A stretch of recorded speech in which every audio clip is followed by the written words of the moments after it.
Pause. I'm realizing I needed to record today because the recording that I made previously didn't work. So let's start over. So again, periodic tables, ion charts, scratch paper. Then guys, in addition to that, you're going to need the lab handout that I'm about to give you. And as I'm spreading these out through the room, the very first thing we're going to do is we're going to talk about the homework that we need to review today. So guys, grab that. And we're going to start there. Then we are going to calendar together. And then we are going to get you ready to go to lab. Here we go. I'm going to share those down. Yeah, for sure. Would you share those down, Colton? Thank you. Yep. Can I give those to you? Here we go. Let's talk in a minute.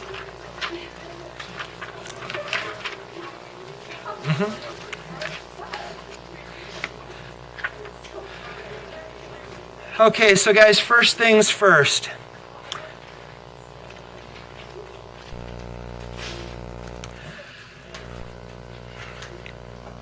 So in the continuing effort to try to help you be successful in this class, guys, let's talk about the test that you have next Friday. I don't know if we've had this conversation yet, but let's just talk about it. So guys, the test that you're going to see over this unit is one single-sided page. That's it. The entire test is one single-sided page. And I love that somebody's response to that was yes. But you understand that's not to your advantage. Because the fewer questions on the test, the more valuable each question becomes. So guys, while yes, it is smaller, let's talk about why this is appropriate. So guys, this entire unit has all been, can you write formulas and can you name salts and molecules?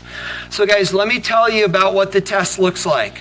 The top third of the test is about salts. Write their formulas, write their names. The second third of the test is molecules. Just like this. Write their formulas, write their names. Then guys, the last third of the test is just like this. Salts and molecules mixed together, write their formulas, write their names. Guys, that is literally the entire test. So with that said, as you're looking at this homework assignment, guys, you are literally staring at the test. So with that said, what big ideas do you want to talk about? Or maybe what little details do you want to get sorted out in an effort to move towards making Friday a better experience for you? Please. Take your time. Yeah, oh yeah, right. Let's talk for a second. So here's the scoop. With acetate, if you look on either side of this chart, we write acetate like this, right? The reason that we represent it like this is because when you first learned about acetate, you learned it as a molecule and you drew its Lewis dot structure. Remember that it goes like this, and then like this, and then like, anyway. And so you learned its Lewis dot structure. And so we wrote it out like this because this tells you the structure.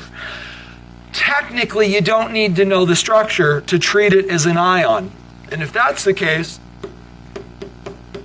you can group the carbons and the hydrogens and the oxygens together and just write it like this. Understand that, and then a -1 charge. Understand that this doesn't communicate structure, but it's really good enough if you're not drawing the Lewis dot structure, right? And so we can do it either way. What you'll see is on the test, I will always do it like this. The reason that the homework packet wasn't like that is because, frankly, I stole this from another chemistry teacher online, and they do it differently. So, but either way is fine. What else, y'all? Other things you want to... Yeah, please. I'm so happy number 4 on the second. Hold on. That's this one, right? Okay. So number 4? Okay, so number 4, and guys, I'm going to invite all of you into this conversation because the thing that makes number 4 tricky is exactly like something that's going to make the lab tricky. So let's spend the time to talk about this. So guys, number 4 goes like this. On the assignment, it says FeSO4, and you're being asked to name this salt. And so, guys, the entire thought goes like this. So you look at iron, and iron is a metal. Because iron is a metal, we know that it's a salt. So now we are in salt mode. No prefixes. We are now in salt mode. So then what we do is we go back to iron and we're like, okay, can iron have more than one charge? If the answer was no, we would just name it. But because the answer is yes, we have to break it in half. So now we come over here and we break this in half, and we got to figure out the Roman numeral. So we look up SO4 on here, and guys, this is the part to be really careful of. What has a charge of -2? And the answer is the entire SO4 has a charge of -2. So there is one SO4. So this would be -2 times 1 is -2. So this is +2. +2 divided by 1 is 2. So this is iron 2 sulfate. So understand that if you needed to multiply by 4, this is the 4 you would multiply by. The other is part of the formula for the ion. And guys, that idea is going to be critical to you today. So if that doesn't make sense, please ask follow-up questions. What else do you need to talk about? You sure? Anything, all 3 pages, sky's the limit. Yes, ma'am.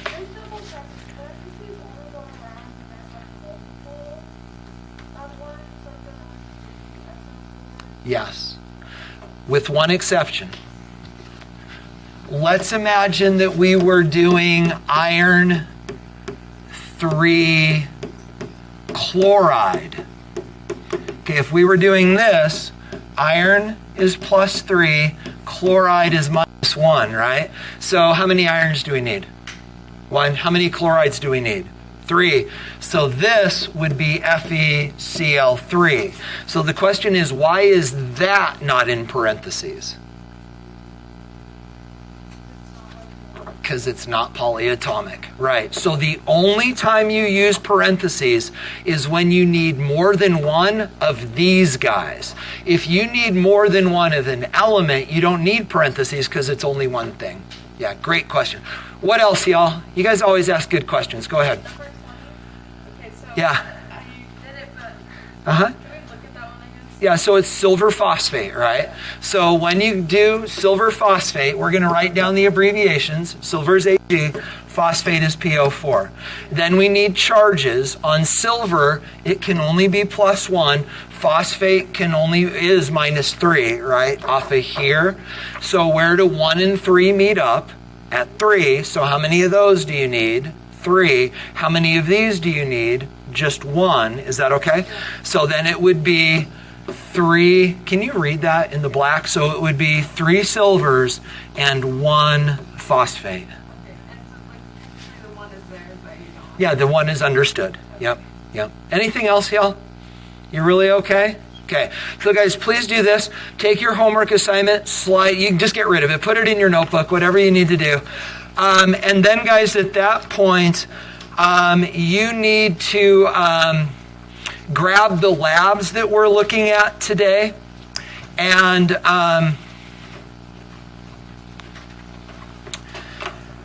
let me clean up my mess here.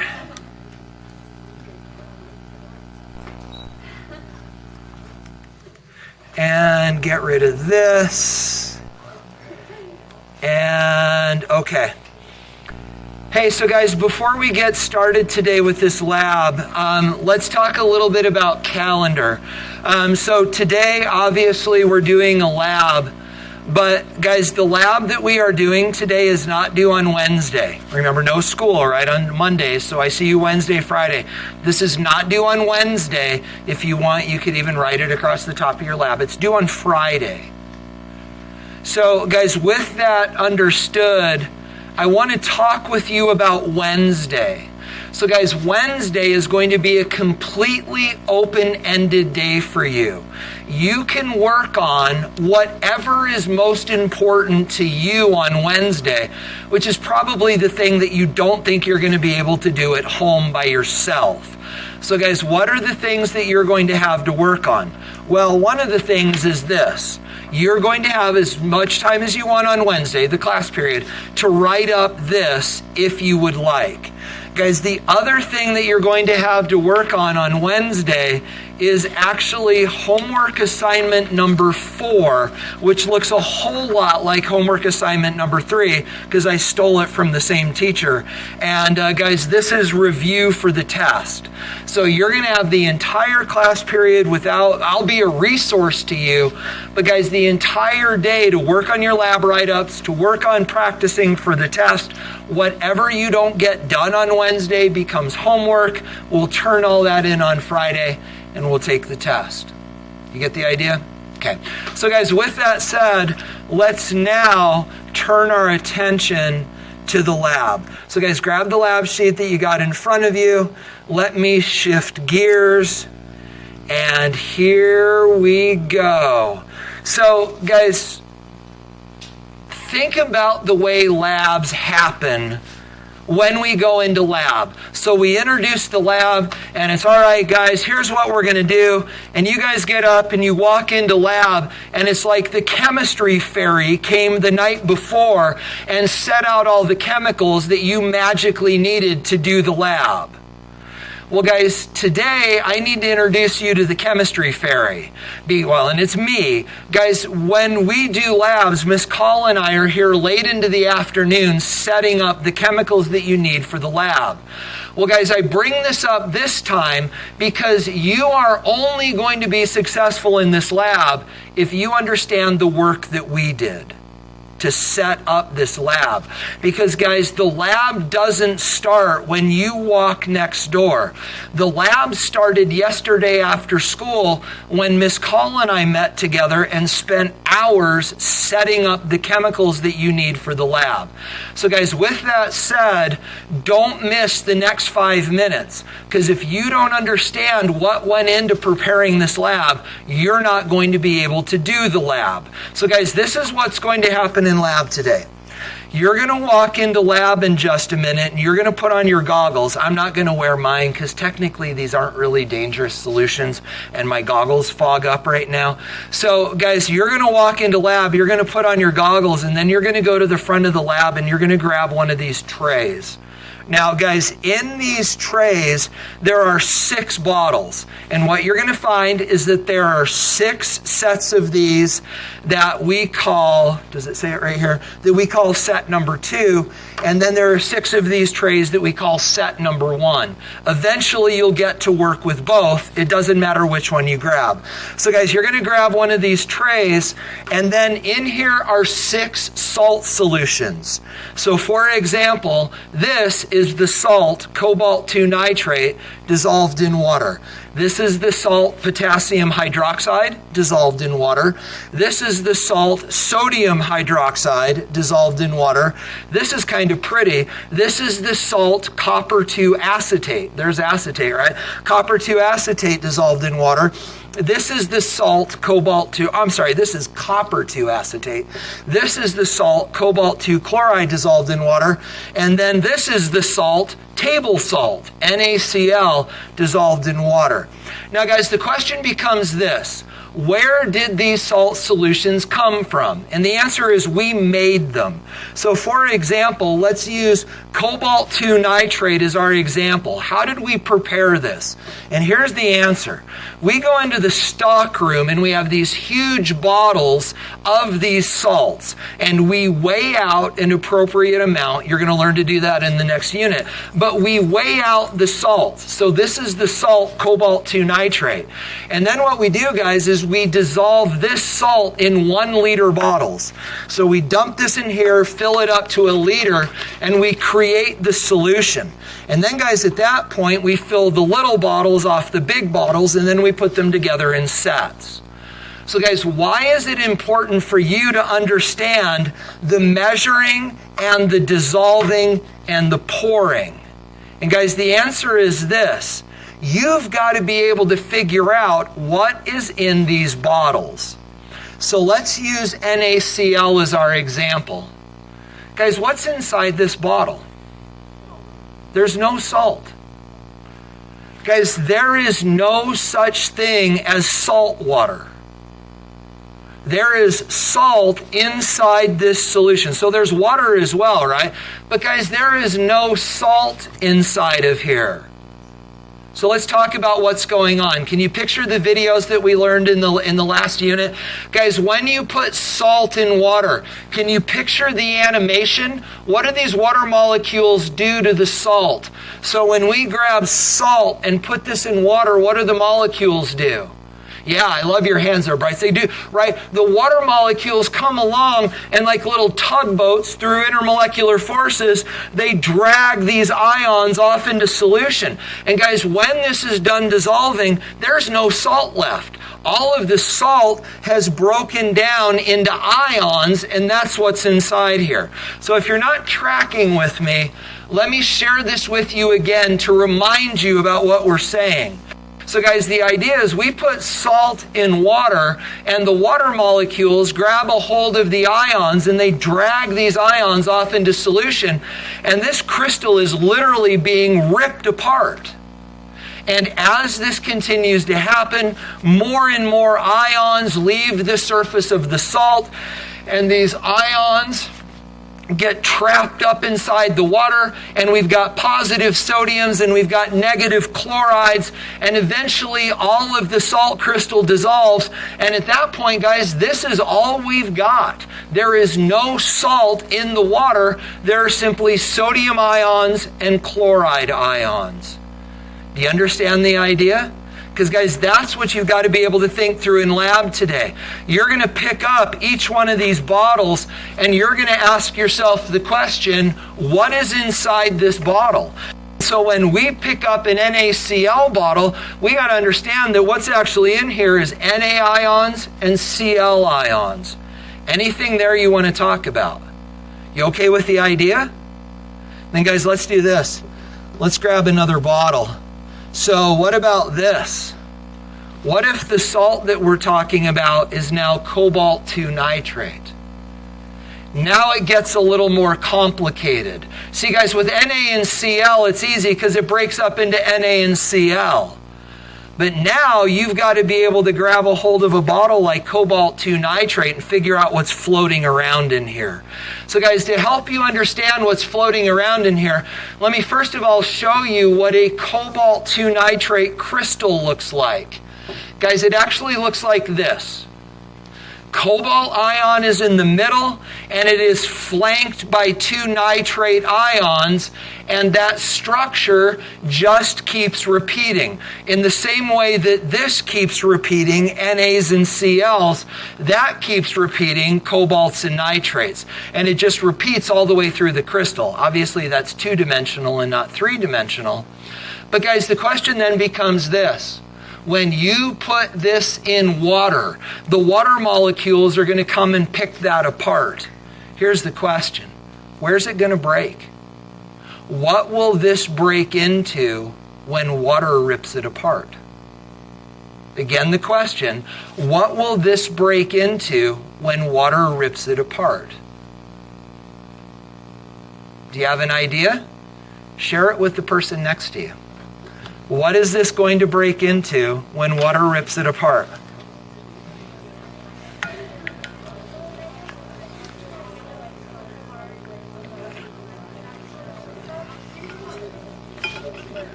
So guys, lots of great conversation, right?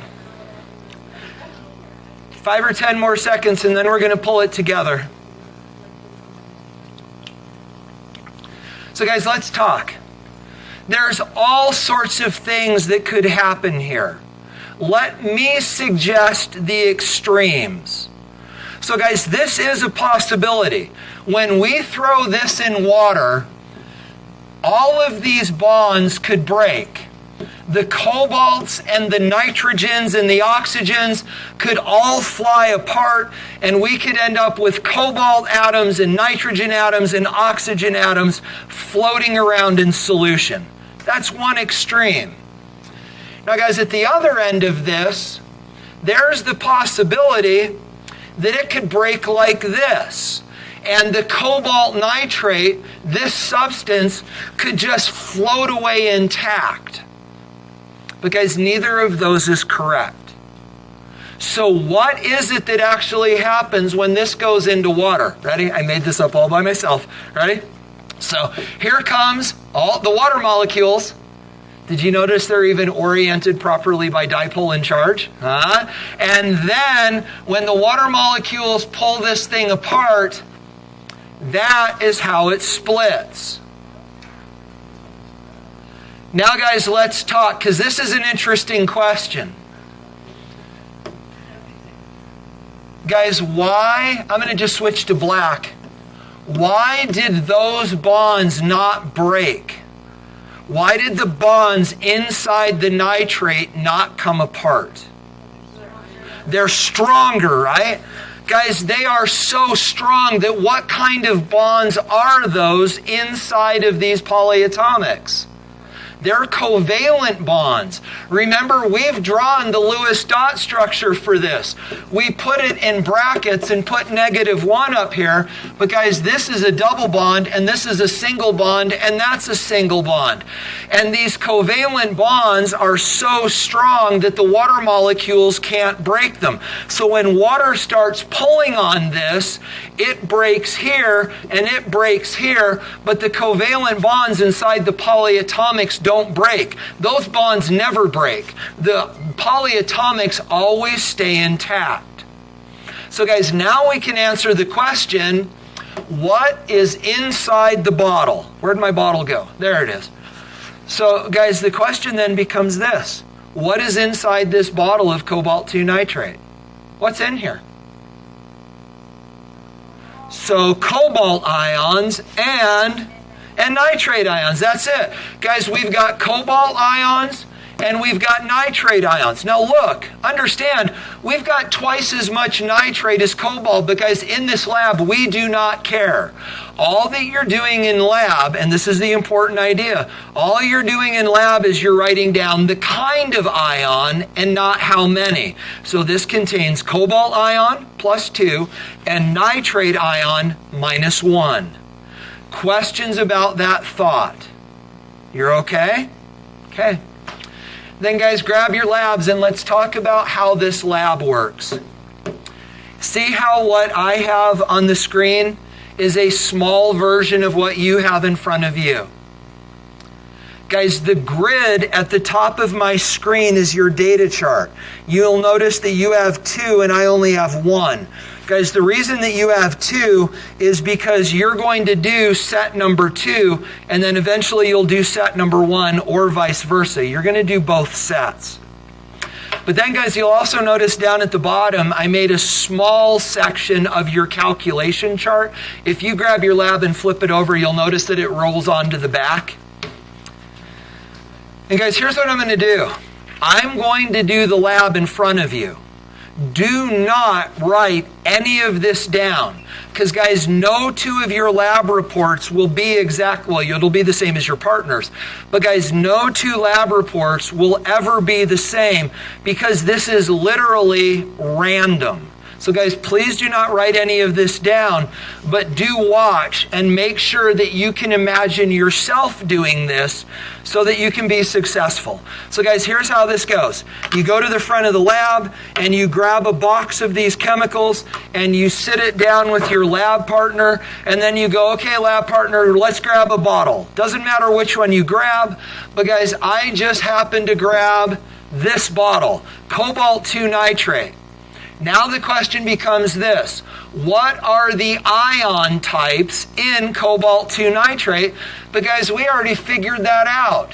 This breaks right here, and we've got cobalts and we've got nitrates, right? We just watched the video. Here's what you do with that. So guys, in bottle number 1, the positive ion is cobalt with a +2 charge, and the negative ion is the NO3 with a -1 charge. All we're doing is identifying the types of ions. Is that okay? Okay. Then guys, we come along and hey, yo, we grab another bottle, and the next bottle that we grab is KOH. Guys, grab your yellow sheet, grab your periodic table. Where will this break apart? Does it break between the K and the O, or the O and the H? Where does this separate? Is KO an ion? Is OH an ion? Yeah. So guys, check it out. This will break between the K and the OH. So now we need charges. And we look at potassium, and potassium's charge off the table is +1. So right there we write potassium +1. And then guys, where do we find OH? On the yellow sheet, what's its name? Hydroxide, what's its charge? -1, and we write it right there. But now guys, watch this. You see how bottle number 2 is right there? It's also right here. So you write it there as well. And then guys, you just keep going. You reach into the box. Hey, yo, the next bottle that you get is this. What are you going to write for the positive and negative ion? Because guys, this just got tricky. So we got to split it in half, right? So it splits in half right there. And we know that our ions are copper and chloride. So guys, we go over and we look at copper.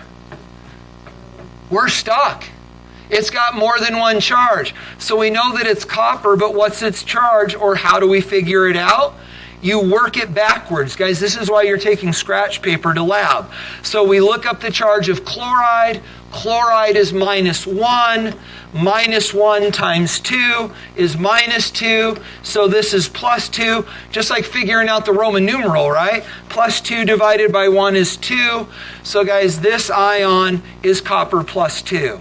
Guys, doing this lab is crazy good test review, because we just figured out the charge of copper. But now guys, watch this. It gets even a little more complicated. So what is our negative ion?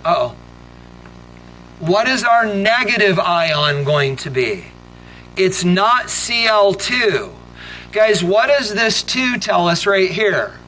There's 2 Cl's. And when this breaks apart, it breaks apart into 1 copper ion and 2 chloride ions. So guys, our ion is chloride with a -1 charge, and that's what goes here. We don't include the 2 because the 2 is not part of the formula. It tells us how many. Guys, this 2 right here is similar to that 2 right there. It simply tells us how many. It's not a part of the formula for the ion.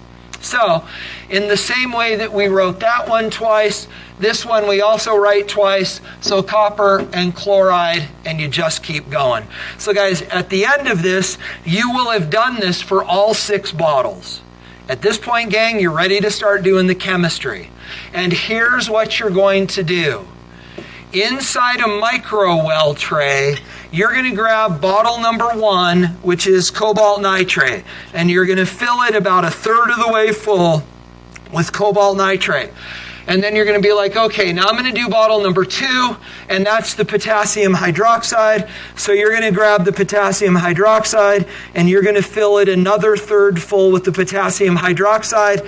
And then you're going to look inside the well, and you're looking for a precipitate to form. You don't remember at all what precipitate means, do you? Guys, a precipitate is a salt that doesn't dissolve in water. So if it doesn't dissolve in water, it will be chunky. So literally, you're looking for chunks that formed inside the well. And then, guys, it's just simply yes or no, did chunks form? So here's what you're going to do. You are going to react bottle number 1 with 2, 3, 4, 5, and 6, then 2 with 3, 4, 5, and 6, 3 with 4, 5, and 6, 4 with 5 and 6, then 5 with 6, and you have now done every possible combination in the set. And again, guys, all you're looking for is the formation of precipitates. Now, guys, I know that's a foreign idea, so what I'm going to do is I'm going to actually show you what this looks like. You're going to do it in a micro well tray. Guys, I'm going to do it in a beaker so that you can actually see this. So, bottle number 1 is Cobalt 2 nitrate. You're going to do this in a micro well tray. I'm going to get a bunch of it and do it in a beaker. Then, guys, my bottle number 2 is potassium hydroxide, and I'll put this in a beaker as well. You will just, of course, drip it into the well. But, guys, at this point, I'll pick them up and show you. But, guys, at this point, we need to talk about how do we talk about this. So this is the Cobalt 2 nitrate. How do we describe this? And the answer is clear and red. And those are not contradictory. Red is obviously the color. Clear means that you can see through it. So guys, how then do we describe the potassium hydroxide? This is clear and colorless. Do you see that? Okay. Now guys, watch when we mix these together. When we mix these together, the potassium hydroxide and the Cobalt 2 nitrate are going to react together. And watch what happens.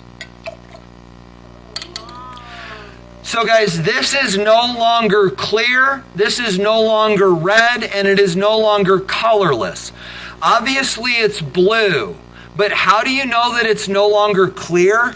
Guys, what you're going to do is you're going to do this lab on your lab paper. So like literally you're going to set your micro well tray on the page, and if you can't read the paper through the well, it is no longer clear. And that means we have a precipitate. Guys, you can see the chunks, right? Those chunks are what we're looking for. And then, guys, all you do is this. It's simply yes or no. Did you see a precipitate? And you go through and you do that for all of those. Then, guys, when you're done with that, you take your micro well tray. All of this can safely go down the drain. So you dump this down the drain, rinse this out real good with tap water a couple times. It doesn't have to be bone dry. Just sling the water out of it. Then grab the other set, and then you're going to go on from there. Guys, please write down the set number at the top so I know which one you're looking at. Not now, but when you get in there, make sure you write down your set number so I know which is which. It doesn't have to be number 1 first. Guys, we're nowhere near ready to go. So, do you understand what we're doing in the lab? Okay, so guys, you're done with the lab. You take off your goggles. Well, you put your micro well trays back. Take off your goggles. You come back in here. And now, guys, it's time to do the calculations. Please write this down. It's about to come up in red. Please write this down. You'll see. It'll come up in a second. So, guys, let me explain to you what you're doing in calculations. Guys, your goal in calculations is this. What are the chunks? That's your goal during your calculations, is to figure out what the chunks are. And by the way, did you notice the chunks are going from blue to pink? They're actually rusting. Isn't that crazy? Yeah, whatever this salt is, the rusted form of it is pink. And so it's actually rusting before your eyes. So guys, what we're going to do is this. We're going to figure out what the chunks are. So here's what you do. Remember, these tables are all filled out, right? So guys, when you come down to do your calculations, this is what you want to write down. You're only going to do this for the Y's. You don't do this for the no's. That seems kind of obvious, right? The no's didn't form chunks, so there's nothing to identify. So you only do this for the Y's. But guys, now let me show you what to do. Don't write this down, but here's what you're going to do.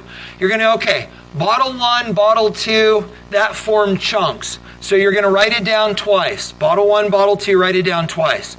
Now guys, let me show you what happened when we mixed these together. When we took these two dudes and mixed them together, guys, literally what happened is they changed partners. So the cobalt from here grabbed a hold of the hydroxide over here. Now guys, why did the cobalt not grab a hold of the potassium? because they're both positive and they repel each other. So the cobalt grabbed a hold of the hydroxide, and while that was happening, the potassium grabbed a hold of the nitrate. They literally traded partners. So how do you represent that? Well, here's what you're going to do. One of the reactions was cobalt plus hydroxide. Cobalt plus hydroxide. The other reaction was potassium plus nitrate. So switch partners. It's easier if you put the positive one first. And now, guys, at this point, this becomes just like the homework that you just did.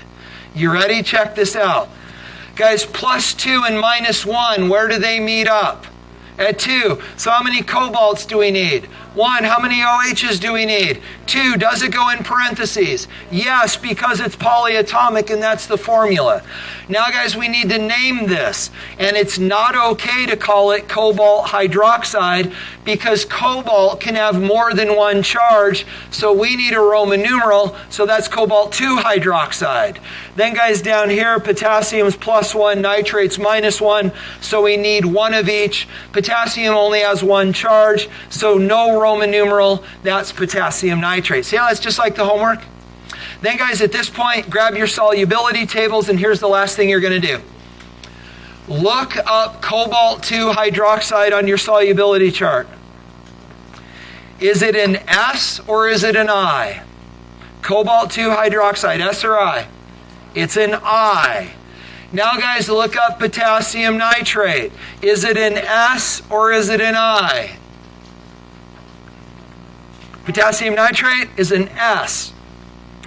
Guys, look at what this means. What does it mean if something is I for insoluble? It doesn't dissolve in water.